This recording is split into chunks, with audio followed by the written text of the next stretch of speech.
alpha and beta.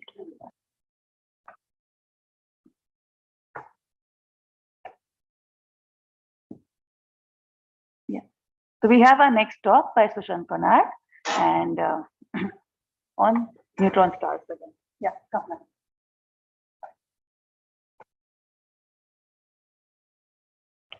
So good afternoon, good morning, good night, wherever you are. Good afternoon to the people present here. So we'll continue with the story of the neutron stars today. And no, this is not the one. Oh, okay, yeah. So we will continue from where we left off yesterday. So let me fast forward a bit and go to the point where we finished.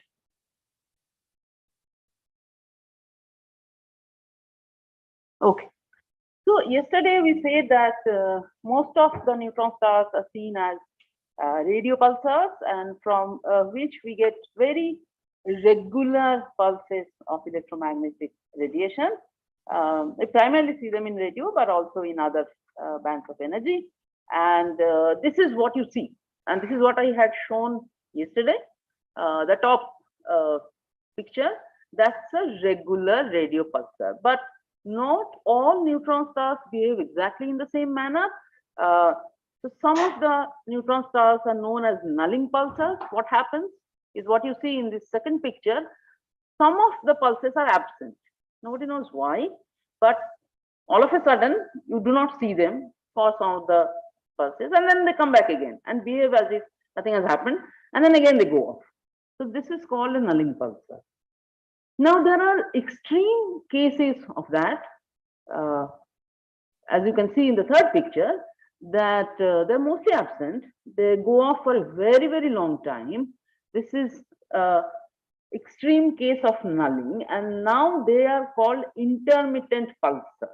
Like, you know, they are only intermittently they are sending radiation. Most of the time they are going off. And even more extreme case is an RRAT. What you see here is there is one pulse, and then there's nothing, and then there's another pulse. If you notice, look carefully, you can see that there is a difference between the third panel and the last panel. You see in the third panel, you have a number of pulses one after another, so that you can figure out what is the periodicity, what is the time interval after which the next pulse is coming. So you can find what is the period of this pulsar. But in the case of RRAT, you really cannot do that, because there is one, and then God knows where it goes, and then it comes back again, and then again it goes away for a very long time. So it's very difficult to find the spin period. The period is actually the spin period, the rate at which the neutron star is rotating. And for RRAT, you really cannot find the spin period, not directly. So there are methods. People now know how to estimate the spin period, but at the first glance, these RRATs are like comes up once and then disappears, and then you sit for a very long time, and then it may or may not come back again. The problem with following these objects is, as you can see, that if you want to investigate an object, you have to go to the observatory with a request to see that object, and you write a proposal justifying your reason to see that. Now, suppose you give a proposal to the observatory, and observatory allows you a time. It gives you some amount of time, because there would be other proposals, other people want to use it for some other purpose. And if your object is not coming up within that time interval that has been given to you, then nothing happens, right? You do not have any data. So that is why it's very difficult to study these objects. And these RRATs are, by the way, these are called rotating radio transient. So this is a transient, it comes and goes out. Now, the behavior of the nulling, we understand a little bit about the nulling pulsar, then we go to this extreme case, which is called the RRAT. Now, the nulling behavior, if you look at the nulling behavior of different pulsars, So what I had shown in the previous slide is the generic behavior. Some of the pulses have disappeared, but there is not a universal pattern of this pulses disappearing. For example, in the first Nulling Pulsar, you can see that there is this dark black lines. These are the times when you have emission from the neutron star, and you see in between there are gaps. So that's when it is null. Now in the second one, you see that there are long patches of gap and then only a little bit of emission. In the third one, you see that there are long patch of emission, only a little bit has disappeared. In the fourth one, it's most of the time you don't see anything. There is one emission at the end of the pattern. So nulling behavior is not something that is sort of universal. It varies from pulsar to pulsar. And there is also the pulse of emission. It also starts to shift, so suppose when a neutron star rotates, you do not get the emission for one whole period. As I have shown yesterday, there is a beam of radiation. So whenever that beam cuts the line of sight, only for that amount of time you see the emission. That's why it's a pulse. You see a pulse, and it's like a lighthouse beam, if you are familiar with that. Now that beam tends to shift. So for example, initially this beam is like here, and then later the beam is coming here. So if you look at the entire spin period, so sometimes maybe suppose this is your spin period time. This is the entire spin period. At one point the pulse was appearing here, another point the pulse might be appearing there. So the pulse shifts. It's called drift of the subpulse. There is also something interesting happen. These only happen when a pulsar has a nulling characteristic. All pulsars do not null. Now you please remember this, nulling is a very rare phenomenon. We know about almost about 3,000, more than 3,000 radio pulsars. Only about 200 of them, which is less than 10%. So in less than 10% radio pulsars, such a thing happens. And so therefore, this is a rare phenomenon. And therefore, that is why we need to understand why a subsection of the radio pulsars behave in this particular fashion. It also happens, it has been noticed in some of the nulling pulsars, that they change mode. What do I mean by change mode? They change the emission frequency. As I have said that a radio pulsar emits in many wave bands. What happens is sometimes only the radio emission is visible. As you can see here in this picture, the top one is, this is a picture for a profile picture of the very famous crab pulsar. The top profile is for the X-ray. As you can see, there is only noise. There is no sharp profile. But in radio, there is a very sharp. In the bottom picture, at another point of time, there is a very defined, well-defined pulse in the X-ray, but there is the radio emission has decreased. So it switches between where the most of the energy is going, whether in radio or in some other band. So this is called mode switching. It changes the primary mode of emission, the primary frequency.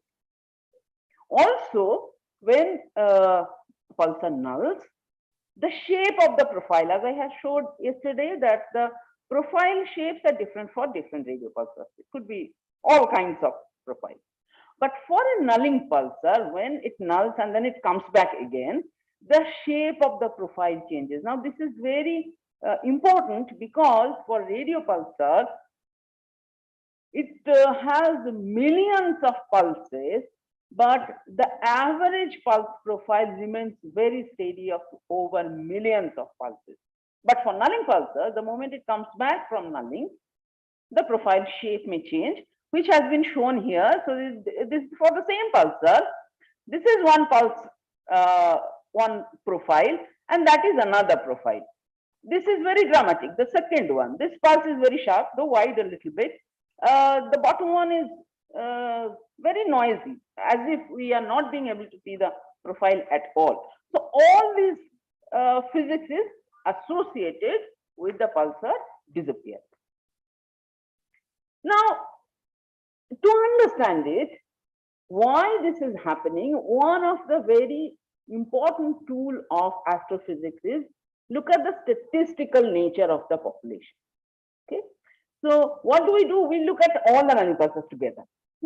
What the one way of looking at it is you look at some of the parameters of the Nulling pulsar vis-a-vis the parameters, same parameters of all the other radio pulsars, and try to see if there is any difference.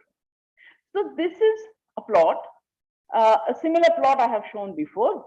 On the y-axis there is log of magnetic field, on the x-axis there is log of spin period, and all these gray dots are radio pulsars, and the red ones are the Nulling pulsars. Now what you see is these red ones are confined by this line which I have denoted as 2. So what is this line? This line is a specific combination of the magnetic field and the spin period, and we call it a death line. Why do we call it a death line? Because there is theory of pulsar emission which will tell you if the combination of the magnetic field and the spin period is such that the position of the object is below this line, then the pulsar emission mechanism does not work. So there is complex electrodynamic theory through which one can show that the process of emission does not work beyond this line. And you will see another line here. This is again a death line given by another group of theorists who use somewhat different assumptions. So that's the only difference between these two. For all practical purposes, for the purpose of this particular lecture, you can think of this as one particular line. So what we see is that beyond this line, there are hardly any of these red objects. And ignore these objects which are red stars. They are different kind of. So what is happening is the one thing we are being able to see is that there are no Nulling pulsars beyond this death line, which has been generated using various assumptions.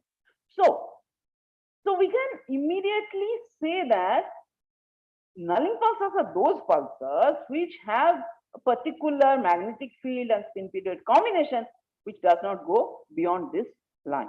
Okay. So that is one way of understanding. So we have got one small handle on the Nulling behavior. We still do not know why it is happening, but we have got some small handle. Okay, so you ignore all these writings here. This is explanation for these lines, which I forgot to remove from this. This is an old slide. So we actually have a geometry project ongoing. We have finished the observation, and we we proposed that there are many gray points around this line. And the thing is, if a pulsar is discovered, unless it has certain interesting properties, nobody is going to go and watch it all the time. Okay, so the pulsar is there in the sky, nobody is looking at it. So we said that there are many such pulsars which people have not really looked at. They have been discovered, some spin period magnetic field has been calculated, and that's it. Nobody really went and saw them properly, what they are doing. So we said there must be many objects near this line, above this line, which are probably Nulling. So we proposed a list of objects which can be observed from GMRT observatories. So a telescope has a range. So how much of the sky it can point to.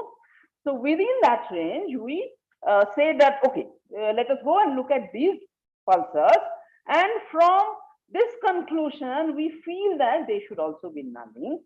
The paper is being written now, and our guess hit almost 100%. All the objects we propose that they should be showing Nulling are showing Nulling. So just writing it up. So therefore, you see, this is how you drive research. So we said we do not understand the process of nulling, but here is a small handle I have got from looking at the parameters. And so now from this, I conclude that many others in that region of the parameter space must also be behaving similarly.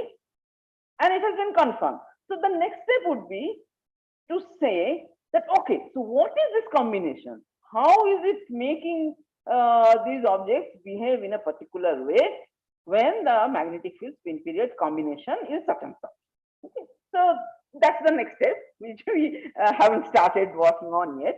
So this is the first step, which has been very successful. Okay, so the next thing is that, and this is the same plot without all those lines, but now we have included smaller magnetic field and smaller spin period. We know all these pulsars, which are called millisecond pulsars that I mentioned yesterday. And you see that there is no red dot in this region. Small magnetic field, small spin period. So therefore, it is very clear that there are no nulling pulsars in the millisecond pulsar regime. So that also tells you that this nulling behavior is, even if there is nulling behavior, that is killed by the process of generating millisecond pulsars. Because millisecond pulsars are not originally born neutron stars. Only when a neutron star sits in a binary with a companion and the companion transfers mass to the neutron star, then only you have millisecond pulsars. So this process of transferring mass to the neutron star somehow interferes with the behavior of nulling. So that is one conclusion. At least today's data tells that that is probably what is happening. Whatever is giving rise to the behavior of nulling, when there is mass transfer and all these changes that happen to the neutron star, probably that kills whatever the reason was for nulling behavior. So now what we did is, people have always been saying that these RRAS, the rotating radio transients, which comes up once and disappears, many people have been saying that this is one extreme case of nulling behavior. So they are actually nulling pulsars, so it's just that their behavior is very extreme. So the first thing to do would be look at all the RRAS, take the population of the RRAS, and RRAS are also similar, around 200 objects. So that is also 10% of the radio pulsar population. Nulling pulsars are also about 10% of the radio pulsar population. So they have similar strength. So now when two populations are similar size, it's very easy to compare them. Because you can straightforward, there are straightforward ways to compare them. If the sizes are too different, then you have to do a few things to make them comparable. But in this case, we did not have that problem. So the first thing is to do is compare two populations and see. Same population, if they actually are same population, they should have various parameters, should be similar. And the simplest thing to do is do certain statistical tests to check if the populations are similar or not. So before I go to the statistical test, here I want to show you this. So this is the same plot. Now I have taken away all, same plot. Now I have added the RRAS. Okay. So now the color scheme has changed a little bit. The blue circles are nulling pulsars and the red triangles are the RRAS. Now you see that they are overlapping. The populations are more or less overlapping, but they are not really similar. Not exactly similar. Okay. Now there is another bit of problem. The problem is the measurement of the spin period and the measurement of the magnetic field that has to be done separately, because spin period you measure directly. Magnetic field measurement depends on the measurement of spin period derivative and certain assumptions. So particularly in case of RRAS, because it comes and disappears, measurement of spin period derivative is very difficult. As you can see, measuring the spin period itself is very difficult, and therefore measuring derivative of that would be even more difficult. So for most of the RATs, a spin period derivative measurement does not exist. And therefore, whatever assumptions we can make, we cannot have a handle on the magnetic field. So most of the RATs do not have a magnetic field estimate. So actually, half of the RATs are not in this picture. So to just give an idea, what I have done for all those RATs for which there is no magnetic field measurement, I have just added a spin period histogram below. So that's the spin period histogram for the RATs for which I do not have any magnetic field measurement. So as you can see that the RATs have the spin periods are peaking slightly on the higher side. So the average spin period of the RAT seems to be slightly larger than the average spin period of the Nulling Pulsar. It's not very clear from this picture. I will show you the statistical test now. So, but I wanted to say that the populations are already not looking similar. Okay. So here the spin period histogram of all the RATs now and of all the Nulling Pulsars. So, okay, this one is all right. So you can see that the blue histogram corresponds to the Nulling Pulsars and the red histogram corresponds to the Nulling Pulsars. Immediately see that the populations are different. Okay. So when you do the mathematical testing, like simple tests like Kolmogorov-Smirnov test to compare these two populations, you immediately see that they are very different. We did a comparison for the surface magnetic field. Here the population sizes are slightly different because we do not have too many estimates for the magnetic field, slightly different population size. But as you can clearly see, the blue is for Nulling, red is for RAT, very, very different population characteristics. And this is called dispersion measure. So some people had this idea that RATs are really very far away.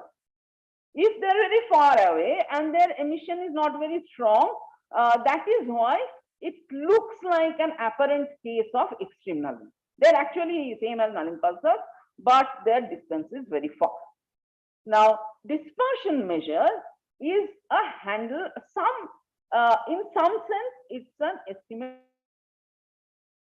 Measure also has the electron density along your line of sight folded into it.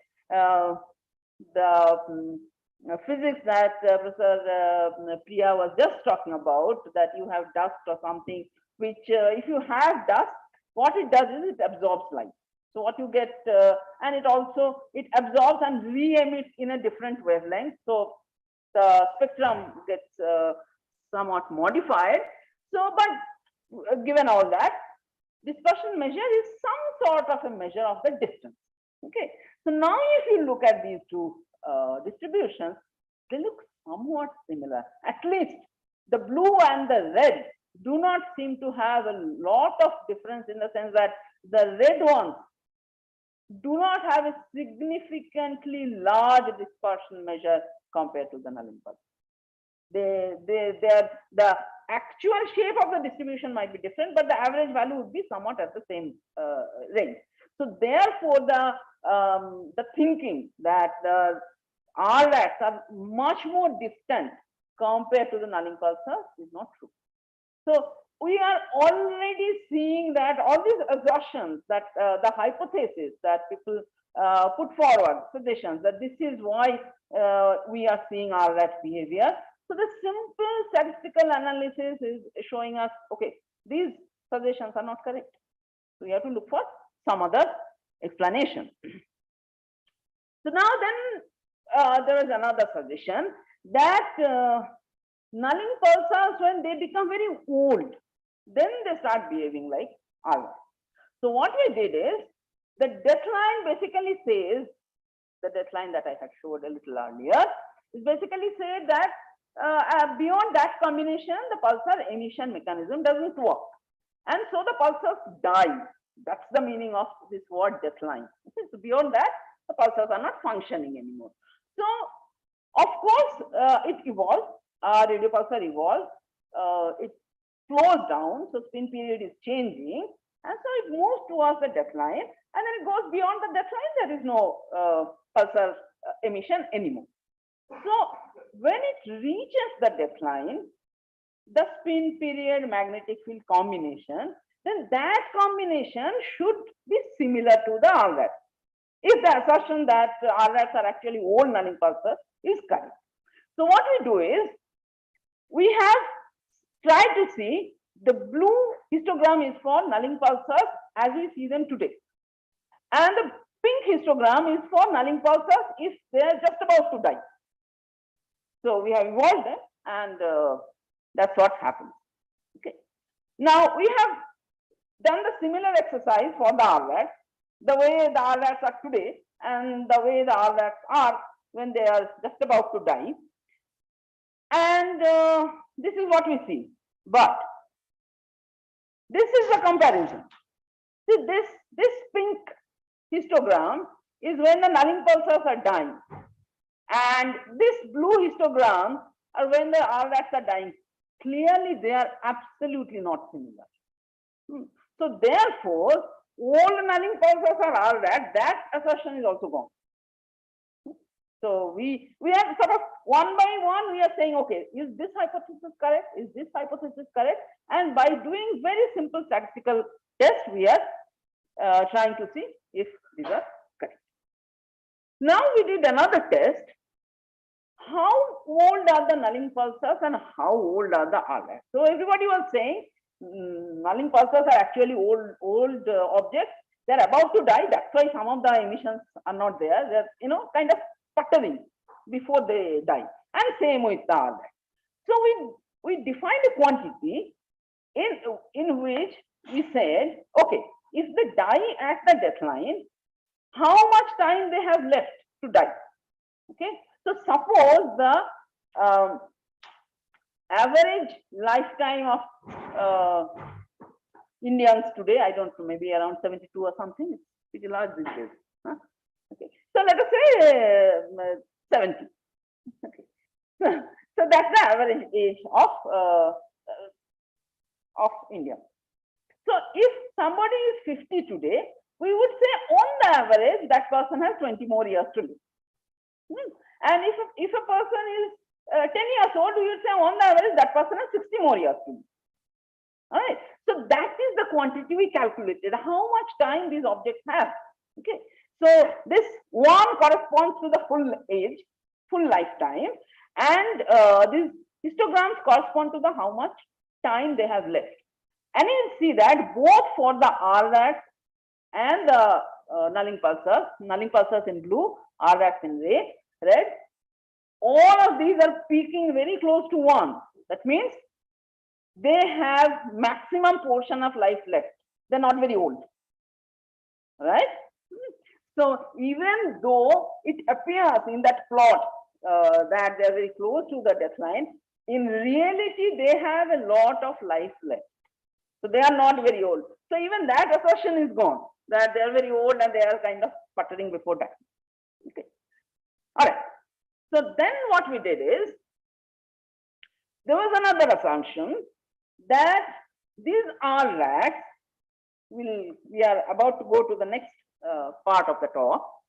These RRATs are actually evolutionary phases of magnetars.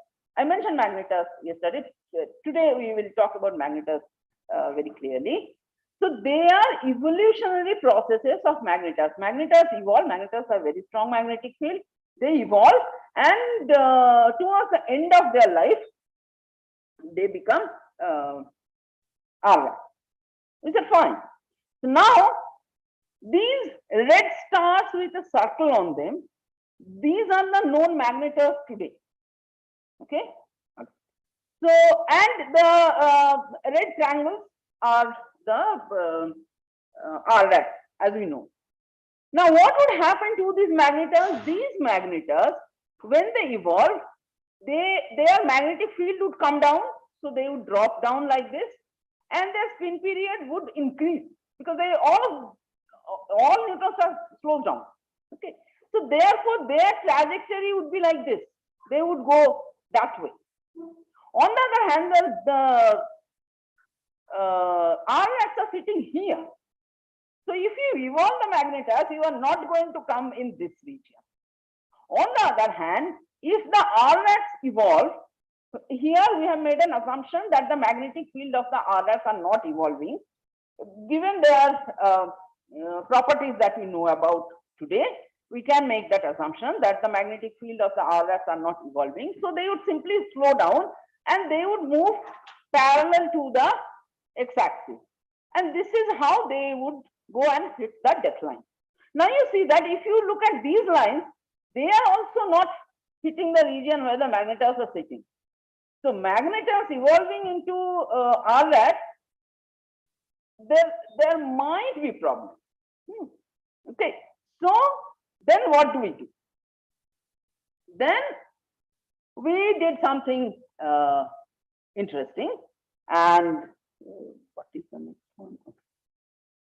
So this was the conclusion that we left with in the paper that we worked in our 2020 project, and we said that as of this point of time, we can clearly say that the RX are not identical to the nulling population.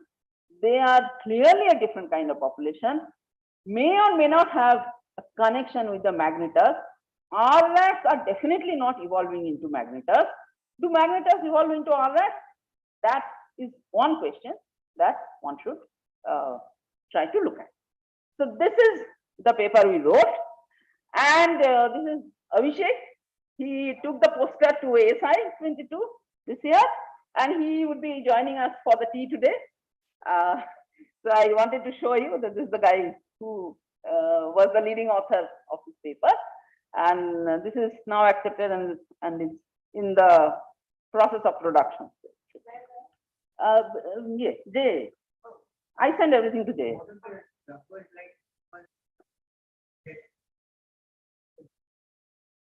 We mostly did case.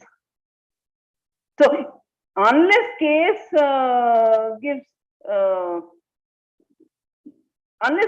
gives me a very clear indication that these two are not similar, I don't go for more sophisticated tests. So if the case is, very clearly not giving a very clear answer, then only I'll go to it's case. For this particular work, case was sufficient. It's clearly clean, no correlation.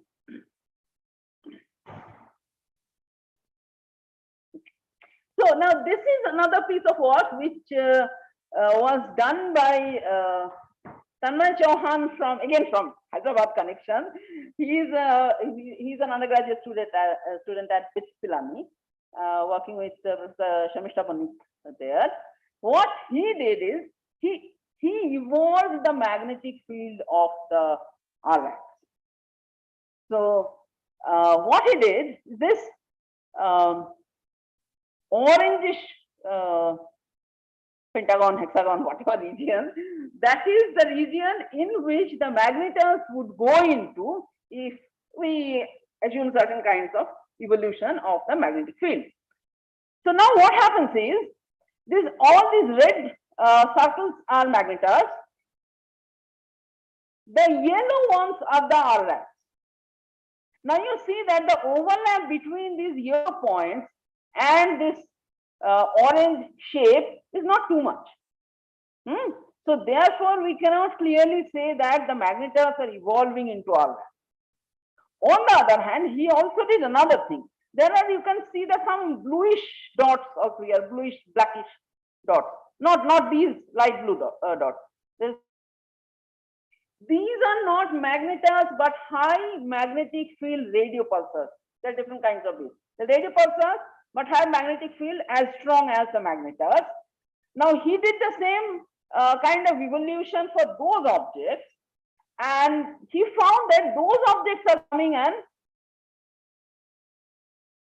see that the overlap between this blue region and the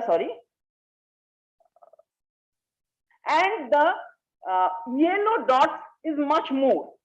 So therefore, one conclusion one can draw from this, we are actually, this is a very raw plot. We are making the evolution program much more finer and sophisticated.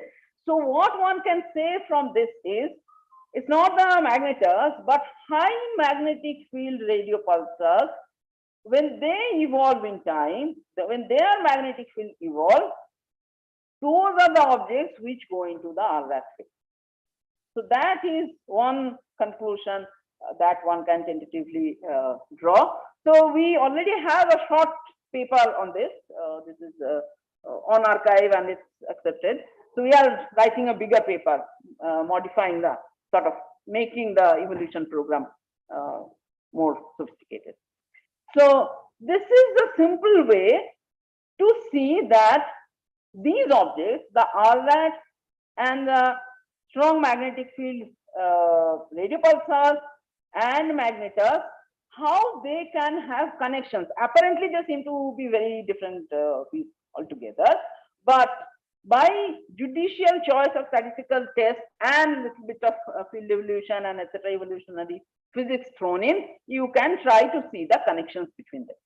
Now, one set of objects which are the these blue objects, these are the X-ray emitting isolated neutron stars, the light blue fellows. And one can clearly see that the magnetar evolution region is kind of overlapping these light blue fellows. So magnetars may evolve into these X-rays.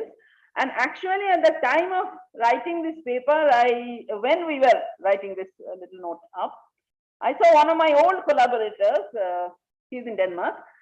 So he and his student have looked at the magnetar evolution from a different perspective, and they also come to the same conclusion, that the magnetars are probably evolving into X-rays. So, you know, people approach a problem from different angles, and then if there really is a connection, it shows up. Okay, so the magnetar connection. What is a magnetar? We have been saying magnetar, magnetar, magnetar. As I have shown you, so these region is the regular radio pulsars, and this red fellows, they are the magnetars. And what we are trying to do is the connection of these fellows with various other fellows here. Now, what is a magnetar? The formal definition of a magnetar. As I have said, a radio pulsar is a rotation powered pulsar. So if this is the energy emitted per unit time, that's the luminosity. So from the emission that is coming to us, we can calculate what is the luminosity, the amount of energy that is being emitted by this object per unit amount of time. That if it is slowing down, if an object is slowing down, its rotational energy is decreasing, and therefore that energy must be coming as the radio emission, and we can calculate that. So this is I omega omega dot. The S subscript stands for spin. So I omega omega dot, if you want to write it in terms of the spin period, it takes this form. So that is your spin down energy. You can measure spin, you can measure spin period derivative, and therefore you know exactly what energy, the maximum amount of energy the neutron star has for emission per unit time. Okay. Now there are objects for which it is seen that the energy obtained as E dot S is not enough to explain their observed luminosity. I have measured P, I have measured P dot, I know what is E dot, but the amount of E dot I am getting, that is much larger. It must have another source of energy. Then the common understanding is that source of energy is decay of magnetic field. You know, the energy in a magnetic field is d square by h pi. In CJ system, people who use MKS system would have some more constants floating around in front. So basically proportional to B square. So the total energy stored in the magnetic field is B square multiplied by the volume. Which volume? Magnetic field means there is some current somewhere, right? So the region which is supporting that current, essentially the volume of the neutron star, very roughly. It could be smaller if the magnetic field is confined to a smaller region. The current is confined to a smaller region, but roughly the size of the volume of the neutron star multiplied by B square. That is the total amount of energy in the field. And if we have some mechanism by which the magnetic field is decaying, so I have a dB dt, and therefore I have E dot B, which comes to be roughly V Bs B dot S. You see, it's very similar to the top formula. Instead of I, we have V. Instead of omega dot, I have B dot. Good. Now, the thing is, if magnetic field is very large, this quantity would also be very large, and it would solve all our problems, except for the fact that we must have provision for the neutron star to support such a strong magnetic field, and we should have mechanisms by which the magnetic field would decay. Okay, so these two things must happen, and if we can understand that bit, our problem is solved. So that is the Magnetars question. Okay. So before we can answer that question, we have to understand what kind of magnetic field we are talking about, and what kind of magnetic field is there inside the neutron star. So ignore the last line. So surface magnetic field that we have seen, 10 to the power 8 to 10 to the power 15 Gauss, this kind of same period. So now I have said, I have been talking about magnetic field. How do you measure the magnetic field of a neutron star? That you must know. So what we do is, no, we do not directly measure the magnetic field. What we do is, we say that the spin down is caused because of the radiation mediated by the magnetic field. We assume the magnetic field to have a dipolar structure. All these assumptions go in, and then from the measurement of period and period derivatives, we can use the dipolar radiation formula and can calculate the dipolar magnetic field. So B is proportional to square root of P and P dot, P multiplied by P dot, with a whole bunch of constants sitting in front of it. That will give you the value of the magnetic field. And this is how magnetic field is estimated for most of the neutron stars. For very few neutron stars which is undergoing accretion, we are not talking about those those neutron stars for the purpose of these 3 lectures. For them, you can have, from the rate of accretion and the physics of accretion, you can have a handle on magnetic field, but that's only for a very few objects. And even fewer objects, you have seen cyclotron lines. So from, if you have done your laboratory physics well, you would remember that the cyclotron line measurement, the frequency of the cyclotron line for the electron or the corresponding particle would give you a handle on the magnetic field, but that is done for a handful of objects. So again, this measurement is not of much use to us. So basically, we have magnetic field estimate from the dipolar assumption. Now that we have seen this magnetic field, where is this magnetic field? Where are the currents sitting inside the neutron star? Because unless you understand that, we cannot go about talking about the evolutionary mechanism of the magnetic field, right? We have to know where these currents are, in which form. So one of the understanding is that this magnetic field is actually contained by the superconducting flux tubes in the deep interior of the neutron star. Now, those of you who have not studied superfluidity, superconductivity, I would tell them, please do not worry about it. Just take my word for that, because if you have not studied that, it will take you a little bit of time to get the hang of it. So if they are sitting in the superconducting flux tubes in the deep interior of the neutron star, what happens is magnetic field cannot decay. So if the magnetic field is in that form, there is no way the magnetic field would decay. So some of the neutron stars definitely must be having magnetic field in the deep interior, in the superconducting flux tubes. Many of the magnetars may have, many of the neutron stars may have that kind of magnetic field as well as other kind of currents, but the amount of magnetic field that is supported by the superconducting flux tube, nothing is going to happen to it. It's going to stay there forever. So this kind of magnetic field is out of the question for the kind of question that we are asking today. How should that magnetic field evolve? So the other kind of magnetic field, which is very important for us, is the second one, crustal current. The crustal region of the neutron star, I have not really talked about the interior of the neutron star in detail yesterday or today.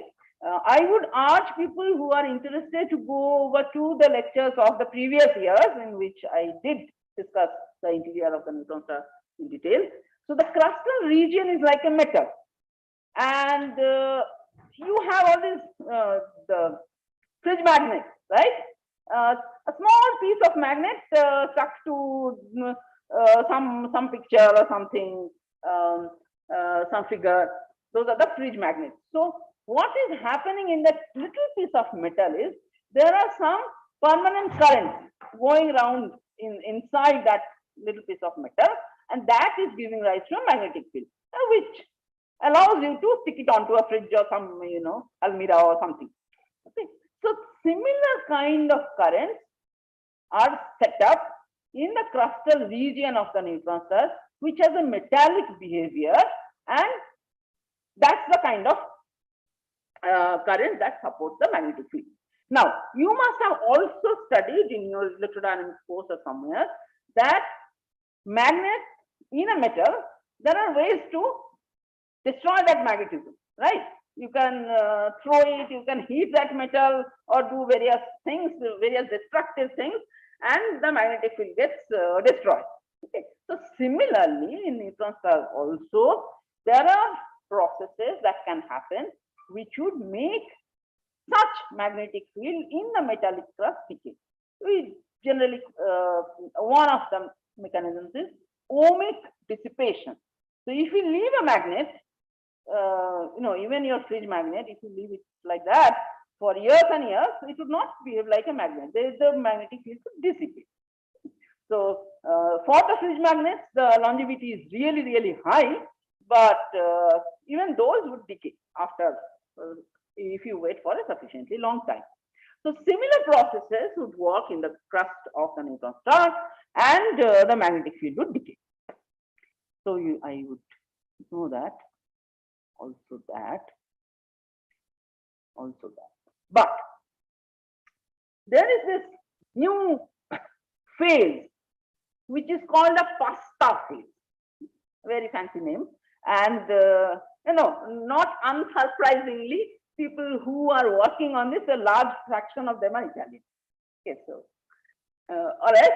So what happens is, in the bottom of the crust, where the densities are really, really high, the nucleus is no longer in spherical shape. They become flattened, they become, like discs. They start to behave like long ribbons. That's why they call it pasta. So what happens is, if you have a phase like that, there the process of magnetic field dissipation happens quickly. Okay. So in one sense, it's happier that, okay, if the magnetic field is sitting in that region, then it would decay very quickly and all our problems would be solved. It would not be solved, because that region, if you remember your solid state physics a little, the material which has very high resistivity also has low viscosity, which means that material would not be strong enough to sustain such strong magnetic field. So we have a solution, but you also have a complication. Okay. So we really have to play the number game very, very carefully. And people do that. And I also do that. So, you do a balancing. How strong a magnetic field can be so that the material would sustain it, and also how fast it can dissipate so that it solves my problem of getting the amount of energy that I want. Okay. So we do this kind of balancing. And sorry. All right. Oh, okay. Today I finished in time. So what we do is, for the magnetars, there is one new object has come up, which is very slow. I would talk about it tomorrow, which is extremely slow. So therefore the spin period is very large. And the period derivative that has been measured is also very large. So therefore, if you remember, the magnetic field is proportional to the square root of spin period and spin period derivative. So if both these numbers are very large, then you get a very large magnetic field. If you get that kind of magnetic field, which is what the estimates are giving us, is much larger than any magnetic field that has been measured so far for any neutron star. Almost one order of magnitude larger. Is this a correct estimate, or are we missing something? So then the question would be to understand if the neutron star crust is strong enough to sustain that kind of magnetic field, and what would be the time scale over which it dissipates. So this is one kind of problem that we deal with. And then if all the numbers, if you can juggle your numbers and get everything to your favor, then does the evolution really support the kind of assertions that we are having, that magnetars evolve into such and such objects? High magnetic field radio pulsars are evolving into all that. If we must have such strong magnetic fields in the interior of the, not in the interior, in the crustal region of the neutron star, then do all our jigsaw puzzle pieces fit? Okay. So that is the story that we'll talk about tomorrow, and which would take us to the third topic that I wanted to talk about, is the evolutionary pathways between all these different classes of neutron stars. And that is the main activity that I am involved in right now. That's the main theme, the evolutionary connections between various classes. And there are, as you can guess, there are many small questions in that area. So what I am proposing is to address a few of those connection questions as projects. Okay. So the details of the projects I will send to Professor Priya Hassan in a couple of days. But this is basically the theme, the connections between different classes of neutron stars, in particular the connections with magnetars. And one group has already addressed the magnetar connection last year. Actually, this is 2020 batch. They are doing a lot of stuff, and it's taking some time to wind that up. And so in similar line, we'll look at the connection of magnetars with various other observational classes. And tomorrow I will give you a much sort of overall picture of these connections, what we understand so far, and what are the areas in which new questions are being. That's for today.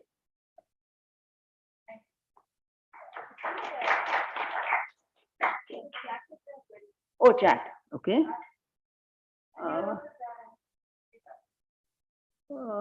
Chat, I cannot. Okay.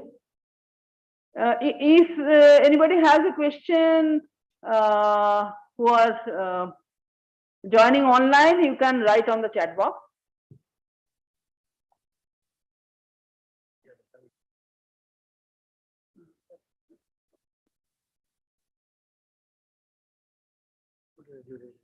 No, these are previous.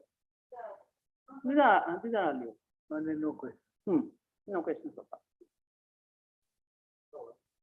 There are any questions?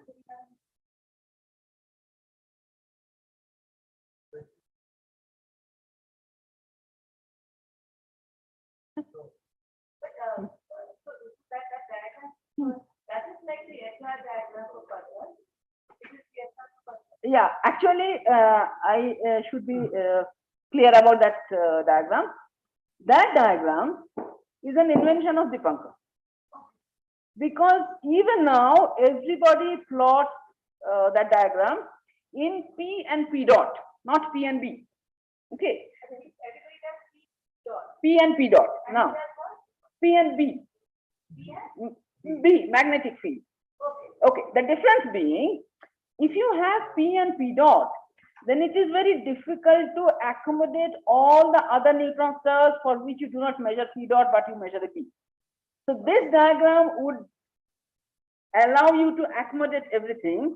And this is the only diagram, and I mean, modification on Dipankar's diagram is the only diagram which can accommodate the accreting pulsar. You can get those on. So in principle, for all pulsars, you can measure P and B. No, as I said, different measurements, I mean, different, not all, unless you have some handle from somewhere. So there, I would say that about 60% of the neutron stars have some measurement of B. You are expecting a kind of an addition like an extra, or you just want population from this population? Well, I understand what you are saying. So what people have done, and that was also my thesis work, is an evolutionary, sort of an evolutionary channel from the isolated, the regular pulsars to the millisecond pulsar. And we are trying similar evolutionary pathways. Yes. May not be a clear-cut track like in nature diagram, but a broad pathway, yes. No, and related to that only, they shows the chunk of pulsars belong to globulars. The chunk of them belongs to globulars. So if we are in that, is there something to think about? Yeah, globular clusters. I did a small work almost 10 years ago now, showing that the globular clusters pulsars are somewhat different in characteristic compared to the disk pulsars. And one of my understanding at that point of time was, it's because globular clusters binary systems are far more prone to collisions and binary disruptions and newer binary formations, that their evolution is becomes different from a disk binary system, in which the binary happily goes on ever after, going through all the processes and so on. No collisional disruption. But in globular cluster, that happens very significantly, and therefore it changes the binary evolution history. And one of the 2020 batch has worked on various other parameters comparing the globular cluster and considering that most pulsars are binaries, then I mean, all these characteristics, should they be reflected in regular binaries also? No, large number of neutron stars are not in binaries. I thought somebody mentioned. No. Okay, they're not. Not Okay. Not in binaries. Okay. Yeah. So you see, all these objects that I have been talking about since yesterday and today, these are not binary. Okay. These are all isolated objects. Okay. Okay, thank you. Any other questions, please? Any other questions? There is somebody, yes. Yes.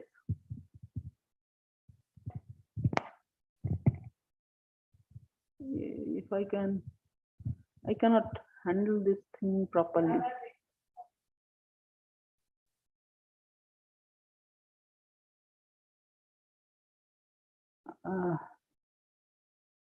Okay, okay. Superconducting tube keep the magnetic field constant.